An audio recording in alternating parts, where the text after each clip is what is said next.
The waiter didn't even glance up when Elijah stepped into the foyer. Instead, he barked, "Deliveries around back. Customers enter from the front." Elijah froze. His white Oxford shirt, tucked neatly into navy slacks, was spotless. "I have a reservation," he said quietly. The waiter gave a sharp laugh. "Here. In that uniform?" Other diners began to look. A couple even chuckled. Elijah's voice didn't waver. "Table for two. Name's Brooks." "You think this is Olive Garden?" the waiter snapped. "This is Luchard." Then, as Elijah reached for his phone, the waiter's hand moved fast. A splash, cold water soaked Elijah's shirt. "Let's cool you off, Prince." But Elijah didn't shout. He only whispered, "I'll call my mother." The waiter smirked. "Go ahead. Maybe she can afford the tip." The black SUV rolled up 37 minutes later. Tinted windows. No license frame. Engine still humming as the door opened. A woman stepped out, black heels, slate gray blazer, and eyes that didn't blink. Miranda Brooks. The hostess stiffened.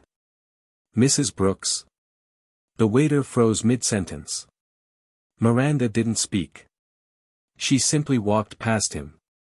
Elijah was still standing by the window, his shirt dried into creases. "Mom," he said, voice even. She looked at him, nodded once, then turned to the staff. "Is this how you greet paying guests?" The manager rushed over. "Ma'am, we didn't know." Miranda's tone was cold steel. "You didn't need to know who he was. You just needed to respect that he walked in." And then she said, "Get me the regional director. Now." The restaurant fell silent. Every fork paused. Every gaze turned. And one waiter. He began to sweat. In the private lounge upstairs, Miranda sat across from the management team. Elijah sat beside her, saying nothing, just observing. The regional director, a pale man with trembling hands, stuttered, "This is a misunderstanding."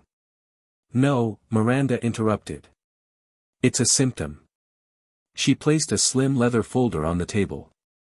Inside, performance reports, internal complaints, missed bias training. She tapped one page. "This isn't the first time." Then she turned to the waiter. "Why did you throw water on my son?" He swallowed. "I thought he didn't look like." "Like what?" she asked. No answer. Miranda stood. "This is a restaurant that bears my family's name. And I will not let it serve exclusion." The director leaned forward. "We'll fire him right away." But Miranda raised a hand. "No. He'll stay, for now." Everyone blinked. "Because I want him to attend our next training." A pause. "And Elijah will be the speaker." The staff gathered 1 week later in the same private lounge.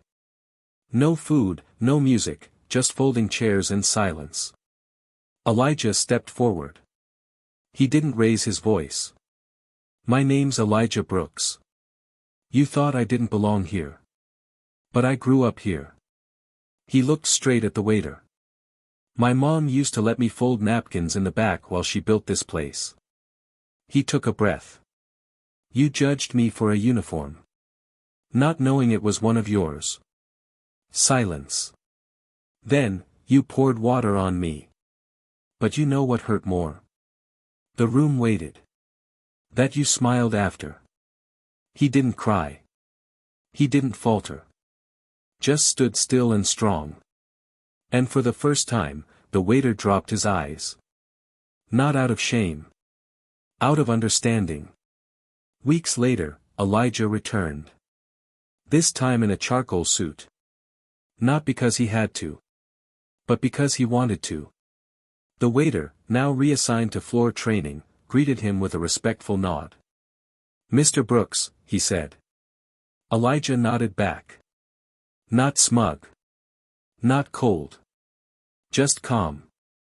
In the corner, a new sign had gone up. We don't just serve food. We serve dignity. Miranda stood nearby, watching guests flow in. She turned to her son. You didn't just speak, Elijah. You rewrote the tone. He smiled faintly. It wasn't about me, Mom. She raised an eyebrow. No. It was about the next kid who walks in, and doesn't have a mother like you.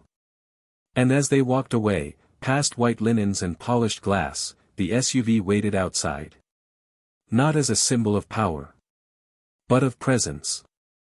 Elijah Brooks didn't fight back with anger, he answered prejudice with presence, and reminded everyone that dignity doesn't need to shout to be heard.